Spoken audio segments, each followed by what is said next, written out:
Good evening, ladies and gentlemen. This is Jerry Sansing with another edition of what's going on in Corpus Christi, Texas, and I'm going to take a field trip here in a minute. I've been collecting a lot of data and stuff, and I've got some things from the former president who's now gone, unfortunately, Mr. Joe O'Brien. I found some information in the piles of stuff that I inherited there as the president, and I'll keep you posted with that. Please notice that I do have my air times down at the bottom. It's Tuesday at 7:30 p.m. and then Wednesday at 8:30 p.m.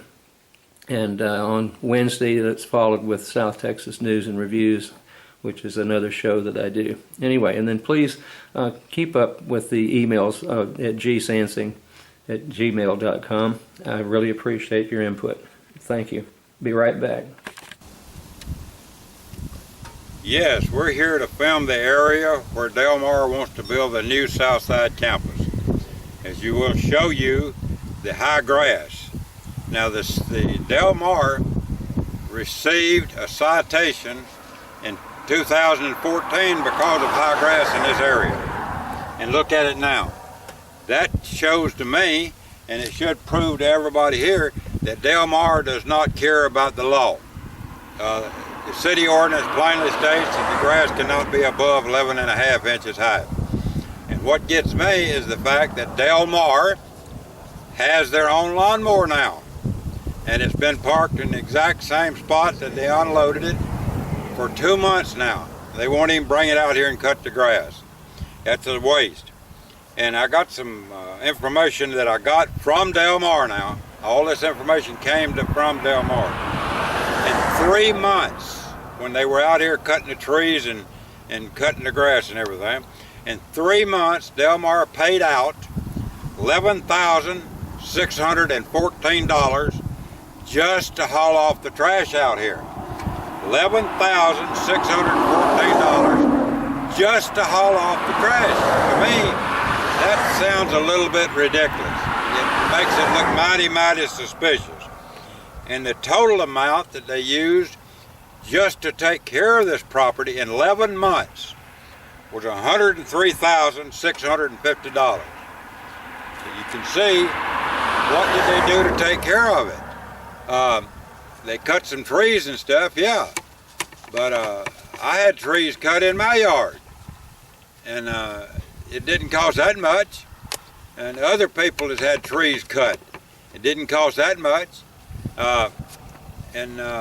There's, like I said, they're still violating the law. And they want to build this campus out here. Now, we got cards out all over the town. We're going to have signs put up. We got a bunch of signs up now, and we're going to put up more signs. As you can see here, it says no, say no to Del Mar College bonds. In other words, this campus they want to build here is going to be a waste of your money, your tax dollars. They want to waste it. And they're not going to waste $1 or $2. They're going to waste between $450 and $500 million. Just phase one alone is $139 million. So just imagine what 3 phases will cost, $450 to $500 million. Now to me that's a little bit, like I said, it's unnecessary and it's a waste of your money. So when you go out and vote, remember, do you want your money wasted? I don't think so. I haven't met anybody yet that wants to waste their money. And that's what Del Mar is doing. And the Board of Regents knows it. They know that the people are, that they want to waste your money. And the Board of Regents don't know how to say no. So remember that during this election. And one of the men that's running for District 5 is Ed Bennett. Make sure you vote for him if you're in District 5, because he's well educated, he's a CPA, and he knows what's going on. He'll try to save your money and not waste it. Okay?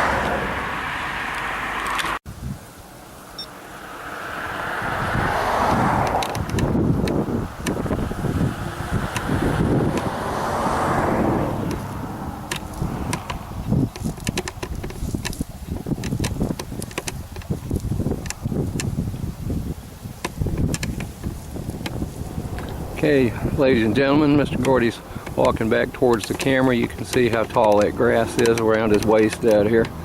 It's pretty bad for all that money. And they've got a new $75,000 tractor that needs to be taken care of. Anyway, I'll be right back. Good evening, ladies and gentlemen. I'm back from a little trip out to the 96 acres for Southside campus at Del Mar College. Lights are on, recorder's going. I'll take my spot and let's see if I can enlighten you a little bit about the goings on in different factions around Corpus Christi, Texas. Now, I'm going to shove that over for just a second. Like I say, I am the president of the Corpus Christi Taxpayers Association.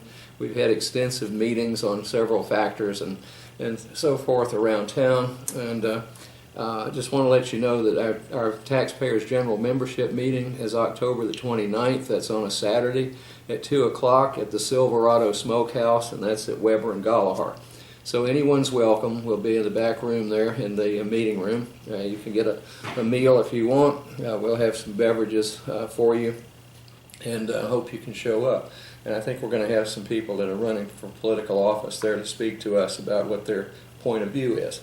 Now, I've been going through an awful lot of paperwork that belonged to the Taxpayers Association over many years. As the collection was started by Mr. Joe O'Brien, he unfortunately has passed away, and so was his wife. So has his wife, Gwen, which is very unfortunate. We miss him a lot. But the stuff that I've been going through, I found this little gizmo here. Okay, so I'm going to hold it up, and this is one of the little Pop Goes the Weasel Jack-in-the-Boxes, and it says Silly Hall on the outside. He's got pictures of all the way around City Hall, and he put Silly Hall on those, and then you can see that somebody built the top to this out of cardboard and painted it real well. And then all the way around the bottom it says half the truth from city staff, the council votes approval. That's the way the monkey goes, Pop goes the baloney. Now, he's called the city council the Silly Council, and that was Silly Hall, and then he talked about phony baloney. So I went ahead and cranked this thing off the other day.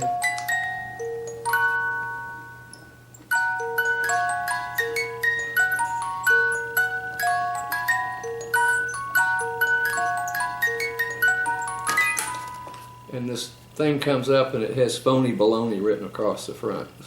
So I had seen it once a long time before and forgot about that. But that was Joe. He always had something to say. And his famous line was, "Silence is not the answer, folks," and it certainly is not. So, Joe, my blessings are with you and Gwen, wherever you are, and I really miss you a lot. I learned a lot from you, and I hope I can, run the organization with the good help of Jack Gordy, who was just on the air with me, and take care of business.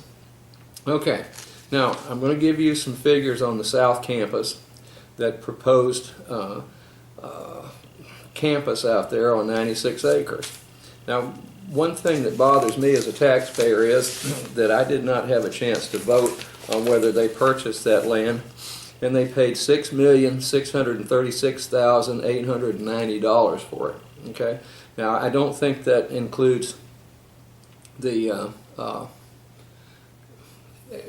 title fees and everything else. I do know that the attorneys that were used to handle that property, the real estate end of it, were out of Austin, and I think that was pretty. Don't we have title companies and so forth around town that we don't have vast interest in, except the city council? Is half of them are title company people, but isn't there someone around town that's not associated with the city or the county or Del Mar College that could have closed that without sending that money up to Austin? I mean, I've looked at the bills and they were staggering, ladies and gentlemen. Your money was wasted. Now, if you take that $6,636,890 and divide it by 96, that's the number of acres. Here's your price per acre that you paid for undeveloped swampland at the corner of Yorktown and Rodfield Road. Okay, and it is swampland. That was $69,134.27. Just under, well, let's say 69,000 and plus a few dollars per acre, folks. And like I say, that land is not worth diddly. Now, they've had a problem out there with mowing the thing, okay? So Mr. Gordy and I had decided that he would go ahead and send some Public Information Act requests in, okay, and find out how much they've been paying for taking care of that property.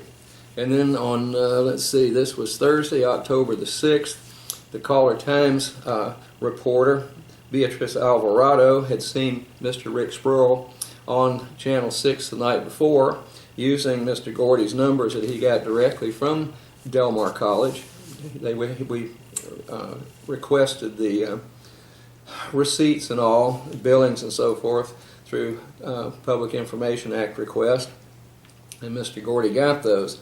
And Ms. Alvarado took up the banner finally at the Caller-Times. They had that information also, and we expected something out a little bit earlier, but you know, better late than never. But Del Mar College has spent $132,504 to prepare an empty lot at the corner of Yorktown Boulevard and Rodfield Road, where a new campus is envisioned. Okay. Now, once again, folks, no one taxpayer that I know of in town had any say-so as to whether they would spend $69,000 an acre for swampland and want to put a campus out there. And now they're going for a bond, phase one bond, for $139 million to go out there and start building on that swampland. Okay? And they say that the expansion is going out south. Now, I read article after article about the economy around here has dipped since the oil price has plummeted. We are an oil economy in Corpus Christi, Texas. They do say the port's going to revive all of that, but how many years down the road is that? And I can't in my heart, as an educator and employee at Del Mar College, plus a taxpayer, I cannot justify building a campus out there to house 20,000 students when we've only got 12,000 this semester. And a lot of those are dual credit students, and I don't know how many. It used to be out of 10,800. I think that was back in the spring. 18% of those were dual credit students that did not attend campus, and only 2,800 of those people were full-time college students at Del Mar College. The rest of them were part-timers and, took underwater basket weaving. And then we had our PR person over there spouting off all these numbers like we had 50,133 enrollments. I mean, what in the world is that all about? So they're trying to put the hard sale on you. And then if you go out there on this rendering here of this beautiful architectural thing, and we spent close to $1.5 million on architecture fees and contractors and all kinds of things, designers and whatever. And on this, they've got what looks like a beautiful river, tree-lined river on the back of the property. Folks, it's a drainage ditch, okay? That's what drains all that flood water from Yorktown area and Rod Field into the Oso Creek. I mean, or Oso Bay. It's insanity is all I can say. And I hate to say that about my leaders over there, for whatever that's worth at Del Mar College, but this is absolutely crazy. It doesn't make any economic sense whatsoever. So anyway, if you want to read about that, that was October the 6th, 2016, and you can go on to the website there at Channel 6, KRISTV.com, and look up Rick Sproul's live, well, it was a report from out there, and he's standing in grass that's above his waist, okay, almost up to his chin in places. And they've spent, let me give you the figures here. Okay, in the last 11 months, they have spent $103,650 to maintain that property out there, and it's still uncutted. They did, I think a year or two ago, code enforcement got all over them about high weeds out there. It's all in Johnson grass. You couldn't even walk through it without being slapped in the face. I was out there. But Mr. Gordy also found out that 4 of the invoices out there, which added up to $11,614, okay, were paid for the trash hauled off the property. And there was an initial $49,000 to go out there and cut some trees down and remove a slab and some buildings and so forth, and cut it the first time. Okay, I mean, it's incredible. Now we have a tractor that we paid $75,165.10 for, a mower, and a trailer that was purchased to go out there and take care of that property. $75,000, ladies and gentlemen, okay? And it hasn't moved off of East Campus yet. It's still sitting there since probably mid-August.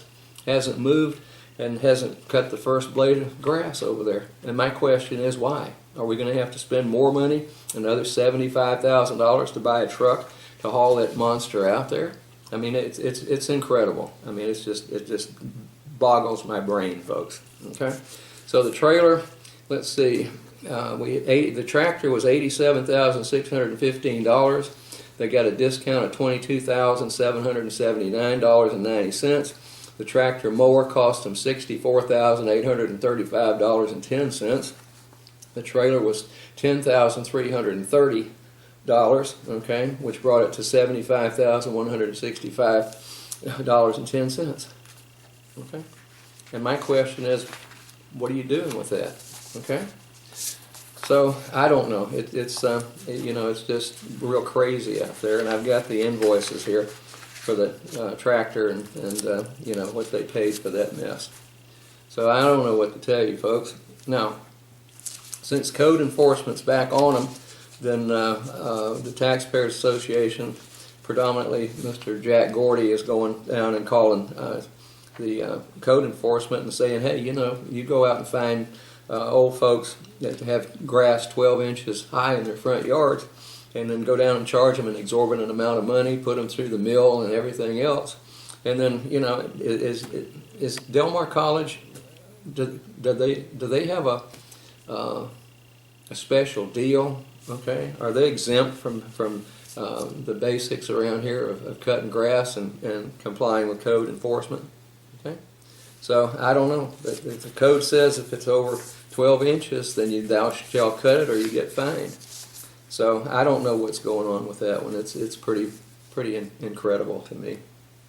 All right, so I'll move on. Now another thing we've got is we've got a letter from Jack Gordy.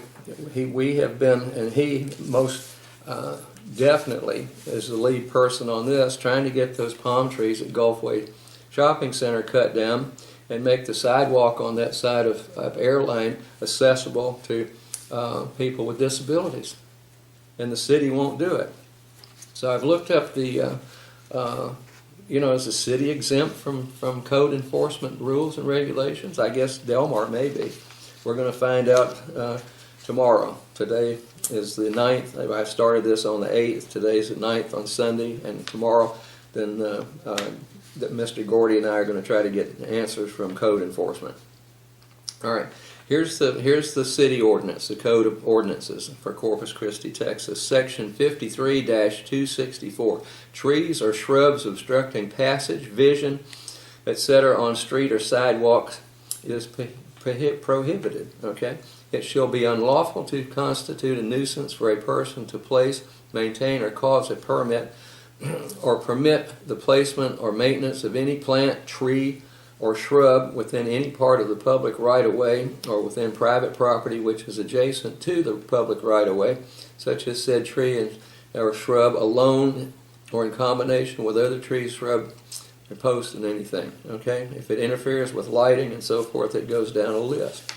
And that's the city ordinance. But if you go over there are 3 huge palm trees sticking right up out of the sidewalk, and the only people that can get by there are people that are walking, and there's only 16 inches to the right or left of those trees, whichever way you're walking, which would put you in the parking lot or up against a wall, a low wall, or in the street to get around the trees down the sidewalk.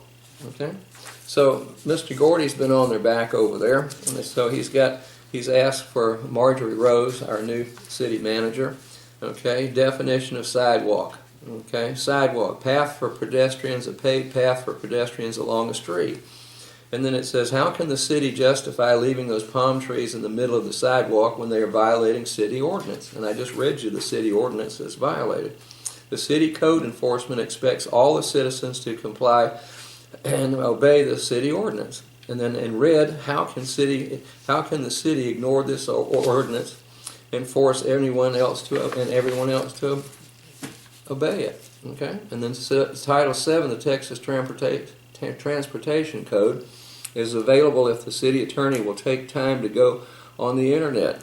Another question: why would the Justice Department pay the cost of sending a person, Mr. Walter Wright, all the way from Austin, Texas to Corpus Christi to try and settle this if the palm trees were not violating the American Disabilities Act? Now, Jack made a complaint to the Department of Justice. That's where the ADA is from, okay? And they're under Department of Justice. And he said the time spent here and the cost of the trip was not free. He tried to clear this up in December of 2015. Why would you think the Justice Department would waste money by sending Mr. Walter Wright here for the mediation process if it wasn't correct in filing the complaint? Okay? Or if I wasn't. He filed the complaint.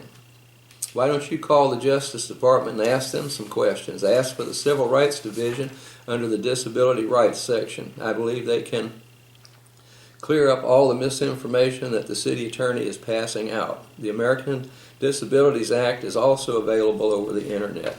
Okay, so he sent that to Ms. Rose. Okay, and I don't blame him. And then the U.S. Department of Justice, he's alerted them again because Mr. Risley, our city attorney, said that they cleared it, that the Department of Justice, wasn't going to do any more about it, that they have spoken, that the city has a right to leave that stuff there. Okay? So, I don't know what's going on. But he's written the department supervisor and so forth, and then he says, Mr. Miles Risley said that the Justice Department will not allow the city to remove the palm trees and smooth out, resurface only the area where the palm trees are removed. He said that the American Disabilities Act requires the city to resurface the sidewalk for the entire block after the palm trees are removed. And in addition to that, folks, the top of the palm trees are in the telephone lines and the power lines and so forth, pushing them up in the air. So I don't know why, CP&L is not all over them, okay? So he's asking for this from the Department of Justice. Hopefully by tomorrow we'll get a response for that. And then, just out of curiosity, this was April 14th, 2015, he asked for the amount of money paid to attorneys, lawyers that do not live in Corpus Christi, Texas, and the amount was $3,544,070.96. That's a 12-month period. This money did not stay in Corpus Christi. Okay? And I said Delmar uses outside attorneys frequently. And then we did have some problems here. I got the second quarter salaries, or what was paid to each person over there. So I looked up President Mark Escamilla. This is public information, folks. You can get it online. And his second quarter paycheck was $68,746.53. Now, I don't know if that includes the $15,000 a year bonus he gets for performance bonus, car allowance, telephone allowance, credit cards to wine and dine people, and so forth and so on. But regardless of that, that comes to $274,984 per year. And then we had an interim vice president provost over there. Her second quarter was $43,237, which meant her annual was $172,948. Dr. Escamilla does have a PhD. This interim vice president provost, who's now been replaced by a permanent person, had a master's degree in business, I think. So that's $172,948 per year. And then we've got the executive director of human resources at $125,508 per year. And then we have a student advisor over there that's running the student services. He's brand new to us, who's making $117,986. and I tried to look up the person who is our public relations person over there, and she's listed on the org chart over here as Claudia Jackson. She's not listed in this quarterly pay, so I don't know, maybe she's using an alias or whatever, so I can't find her over there. Okay? So all I can tell you is we're being messed around big time. Okay, then what I've got is less than 5 minutes left, but we had our our Taxpayers Association board meeting on October 1st, and we've approved the minutes and so forth and so on, and we've all decided to tell you people to get out and vote, and they all back this with the appropriate signs you see around town now, the yard signs, courtesy Sansing et al. And that's my 6th attempt. I've been successful with 5 before that, one of which I'll show you in a minute. Well, I'll just show you right now. And this one was in the newspaper today. Okay, I think you can see that one. A lot of people are familiar with that one.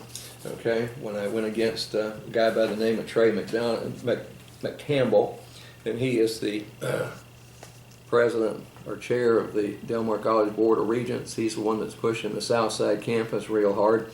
And this was the look on his face when 65% of you fine folks voted down Destination Bayfront. He was Mr. Destination Bayfront. Okay?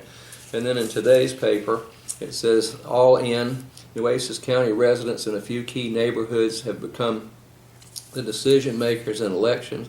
These voters who live in Precinct 64 are mostly highly educated, civically active, and feel a sense of duty to cast their ballots. So I wish you'd go out and cast your ballots, folks. Okay? Now I got tickled with this because in this very large three-page article, it says, easier to accept defeat. High voting neighborhoods are often the election decision makers. They don't always get their way. Corpus Christi's top 3 voting neighborhoods, for example, voted in favor of Destination Bayfront. The proposition to approve $44.6 million in bonds failed when citywide 65% of voters didn't support the initiative. Still, voting makes it easier to accept a negative outcome if the person voted. Okay? And guess what? There's that sign, the very one I showed you, the big one up here, where it says no Destination Bayfront. I can still read my name at the bottom of that. And then it says vote yes Destination Bayfront, and that one did fail. Okay? So I just thought I'd let you know about that and just ask you to go vote. There's one more proposition that I've been trying to look up, and that is the let's see, take notice that an election will be held in the city of Corpus Christi, Texas on November 8, 2016 concerning continuing the Corpus Christi Crime Control and Prevention District and associated sales tax for 10 years. Now I've tried to look them up and find out how much money they get, where the money's going, and you can't find diddly when it comes to that. Okay? So I don't know what to tell you, ladies and gentlemen, except I hope in 10 years, I'd vote for it every 2 to 4 years, but that would be about it. Okay? So I'm going to ask you to go thumbs down with Proposition 2 here on the crime district. So I'm going to go turn the camera off, and I'm going to put the banner back up, and we'll just see what we can do. So I appreciate you listening. I do get a lot of emails from you fine folks, and that's gsansing, SANSING, @gmail.com. So just email me anytime with any problems that you may have, and I'll go ahead and I'm going to put one of these banners up. I'll just go ahead and put the no Del Mar College bonds up for you and let you see that. And the pink flowers are for my best friend, April 23. Okay? Anyway, y'all take care, and I'll be back in just a minute. Okay, folks, I'm going to keep the carnations in there for Miss April 23. Anyway, there's a picture of the No Del Mar College bonds, and there's Mr. Trey McCampbell and 2 of his friends that were pro-Destination Bayfront when they lost that thing a couple of years ago. So my goal is to put that same look on his face this go around. Thank you.